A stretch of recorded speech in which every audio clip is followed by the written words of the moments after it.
நண்பர்கள் அனைவருக்கும் வணக்கம். நான் உங்க அஸ்ட்ராலஜர் சிவலிங்கம் பேசுறேன். நம்மள நிறைய பேர் இரட்டை விநாயகர் கோயிலை பார்த்திருப்போம். ஒரு விநாயகருக்கு பக்கத்துல இன்னொரு விநாயகர் இருப்பாரு.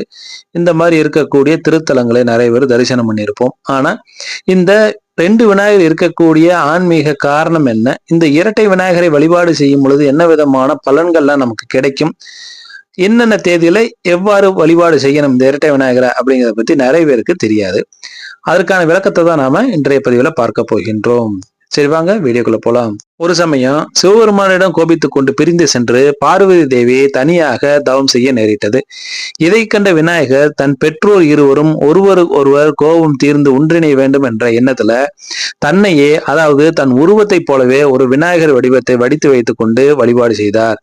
அதுவே இரட்டை விநாயகர் உருவகம் ஆகும். இதற்கு சங்கல்ப விநாயகர் என்று பெயர். அதாவது விநாயகரை சங்கல்பம் செய்ததாக அது இரட்டை விநாயகர் என்று அழைக்கப்படுகிறது. அதாவது நாம வீட்டுல எந்த ஒரு ஹோமம் செஞ்சாலும் யாகம் செஞ்சாலும் முதல்ல நம்ம ஒரு விநாயகரை சங்கல்பம் பண்ணுவோம். சங்கல்பம் பண்ணி வச்சுட்டு அந்த விநாயகரின் சாட்சியாக அந்த விநாயகர்கிட்ட வேண்டுதல் செய்யறது அடிப்படையில நாம அந்த ஹோமத்தை தொடர்ந்து செய்வோம். அதன் அடிப்படையில தான் விநாயகர் என்ன பண்றாருன்னா, தன்னை போலவே ஒரு விநாயகரை ஸ்தாபனம் பண்ணி அந்த விநாயகரை வழிபாடு செய்து தன்னுடைய வேண்டுதல்களை வைக்கிறார். இதன் காரணமாகவே இரட்டை விநாயகர் உருவாகிறது. ஆக இரட்டை விநாயகர் கோயில் பாத்தீங்கன்னா தமிழ்நாட்டுல நிறைய இடங்கள்ல உள்ளது. மயிலாடுதுறையில திருவேல்விக்குடி திருத்தலத்திலும், தஞ்சாவூர்ல திருவையாறு ஐயாரப்பர் கோவிலிலும், திருச்சி பாலக்கரை பகுதியில் உள்ள கோவிலிலும், ஸ்ரீரங்கம் அருகில் உள்ள உத்தமர் கோவிலிலும், திருச்சி உய்யக்கொண்டான் திருமலை சிவன் கோயிலையும், மதுரை மீனாட்சி அம்மன் கோயில்ல, சேலம் மாவட்டம் ஆத்தூர் தலைவாசல் அடுத்து இருக்கக்கூடிய ஆரகலூர் ஆகிய திருத்தலங்களை இரட்டை விநாயகரை தரிசிக்க முடியும். இது போக இன்னும் நிறைய இடங்கள்ல இரட்டை விநாயகர் கோயிலை நாம பார்க்க முடியும்.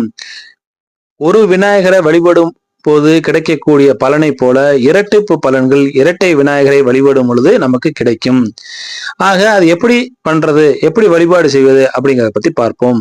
பொதுவாகவே விநாயகருக்கு உரியது தேய்பிறை சதுர்த்தி திதி அப்படின்னு எல்லாருக்குமே தெரியும்.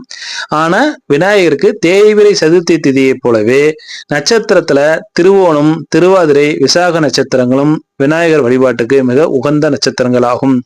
திதிகள்ல சதுர்த்தி திதியோடு பஞ்சமி திதியும் விநாயகரை வழிபாடு செய்வதற்கு சிறப்பானது. தேய்பிறை சதுர்த்தி அன்னைக்கு இரட்டை விநாயகருக்கு அருகம்புல் மாலை சமர்ப்பித்து வழிபாடு செய்யும் பொழுது செவ்வாய் தோஷம் தரக்கூடிய தீமைகள் அனைத்துமே நீங்கக்கூடிய அமைப்பு ஆகும். மேலும் கார்த்திகை அரிசின்னு சொல்லப்படக்கூடிய அரிசியில மோதகம் கொழுக்கட்டை செய்து நிவேதனம் செய்தால் சந்திரனால் ஏற்படக்கூடிய தோஷங்கள் அனைத்துமே விலகக்கூடும் அப்படிங்கிறது ஐதீகமாகும். கார்த்திகை அரிசிங்கிறது நமக்கு கிடைக்கும், அங்க பூஜை சாமான் கடையில கூட கிடைக்கும். அந்த அரிசியில மோதகம் கொழுக்கட்டையும் செய்து இரட்டை விநாயகருக்கு படையல் செய்யும் பொழுது சந்திரனால் ஏற்படக்கூடிய தோஷங்கள் அனைத்துமே விலகக்கூடிய நிலையாகும். திருவோண நட்சத்திரத்தன்னைக்கு இரட்டை விநாயகருக்கு மாம்பழம் நிவேதனமாக செய்து முதிர்ந்த தம்பதிகளுக்கு தானமாக அளித்தால் கணவன் மனைவி உறவு பலப்படும், குடும்பத்தில் மகிழ்ச்சி பொங்கும், தேவையில்லாத வாக்குவாதங்கள் நீங்கும். ஏன்னா இரட்டை விநாயகரை பாத்தீங்கன்னா அவரு தன்னுடைய தாய் தகப்பன் இருவருக்கும் இருக்கக்கூடிய அந்த மனத்தாங்கள் சரி செய்யப்பட வேண்டும் அப்படிங்கிறதுக்காகத்தான் அந்த இரட்டை விநாயகரே உருவகம் ஆகிறது. ஆக நம்ம கணவன் மனைவிக்குள்ள ஏற்படக்கூடிய பிரச்சனைகளை தீர்ப்பதற்கு இரட்டை விநாயகரை வழிபாடு செய்யும் பொழுது மிக சிறப்பான பலன்களை தரும். என்னுடைய அனுபவத்திலே நான் நிறைய பேருக்கு கணவன் மனைவிக்குள்ள இருக்கக்கூடிய பிரச்சனைகளுக்கு இரட்டை விநாயகரை வழிபாடு பண்ண சொல்லியிருக்கேன். அது சிறப்பான பலன்களையும் தந்திருக்கிறது. இது என்னுடைய அனுபவத்திலே நான் பார்த்திருக்கின்றேன். ஆக திருவாதிரை நட்சத்திரத்தன்னைக்கு வரக்கூடிய நாள்ல வில்வ மாலையை இந்த இரட்டை விநாயகருக்கு சமர்ப்பித்து வழிபாடு செய்யும் பொழுது தீராத நோயும் குணமாகக்கூடிய நிலை உண்டாகும். பஞ்சமி திதியில இந்த இரட்டை விநாயகருக்கு பஞ்சாமிர்த அபிஷேகம் செய்து வழிபாடு செய்யும் பொழுது கடன் பிரச்சனைகள் அனைத்துமே தீரக்கூடிய நிலை உண்டாகும், செல்வம் பெருகும். விசாக நட்சத்திரத்தன்னைக்கு இந்த இரட்டை விநாயகருக்கு மலர் கிரீடம் அணிவித்து மலர் அலங்காரம் செய்யும் பொழுது குடும்பத்தில் ஏற்படக்கூடிய சுபகாரிய தடைகள் நீங்கி சுபகாரியங்கள் அடுத்தடுத்து இனிதே நடைபெறும்.